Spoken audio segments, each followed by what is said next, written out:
Oi pessoal, tudo bem? Hoje o nosso vídeo vai ser a respeito de preenchimento de olheiras, tá? Que a gente chama de preenchimento sulco-nasogenital.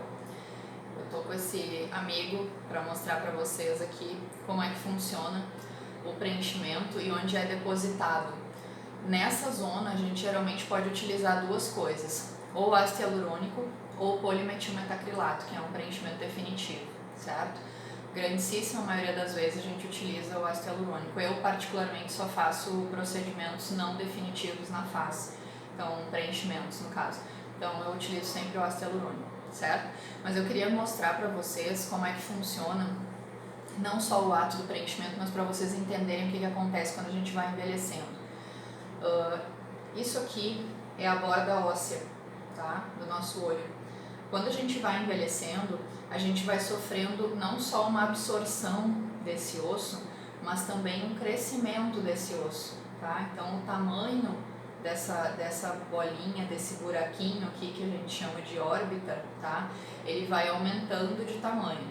E como esse osso aqui dá sustentação para os tecidos da face, para a gordura, para o músculo, para os ligamentos, né? Quando acontece essa reabsorção e esse alargamento da órbita, os tecidos que estavam sustentados aqui tendem a cair. E aí é que começa a ficar aquele afundado da olheira, tá? Tem gente que já tem uma falta de volume nessa zona desde sempre, desde jovem, mas a tendência é sempre piorar com a idade por causa desse alargamento, dessa absorção e desse crescimento ósseo, certo?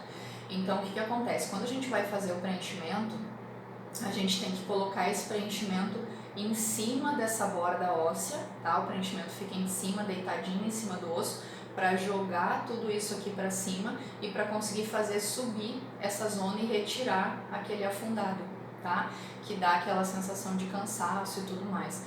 Quando o preenchimento é posto muito superficial, é posto no lugar errado, existe o risco de ficar um efeito que a gente chama de efeito Tyndall, que é quando fica meio azulado assim e fica muito inchado por muito mais tempo, faz um edema e fica parecendo que tem uma bolsa, não faz o efeito que a gente quer, que é só de retirar o afundado.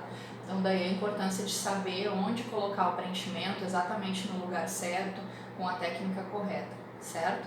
Geralmente a gente utiliza cânula para fazer, mas dá para ser feito com agulha ou com cânula, depende da experiência e da preferência de cada profissional, né? E a gente geralmente prefere o uso da cânula por ser mais seguro, porque essa zona aqui é extremamente vascularizada e vários vasos daqui comunicam direto com a retina, né? Que é o vaso que nutre a retina do nosso olho, certo? E uma outra coisinha que a gente pode utilizar também nessa zona para melhorar esse afundadinho é o estímulo de colágeno através de outros vários procedimentos, tá? Mas quando a gente precisa de volume, que a gente tem um afundado mesmo, aí só o preenchimento resolve, certo?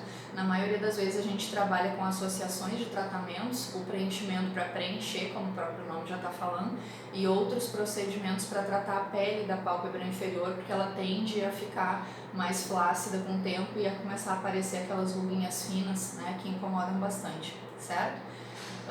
A duração desse preenchimento geralmente é entre 9 e 12 meses, tá?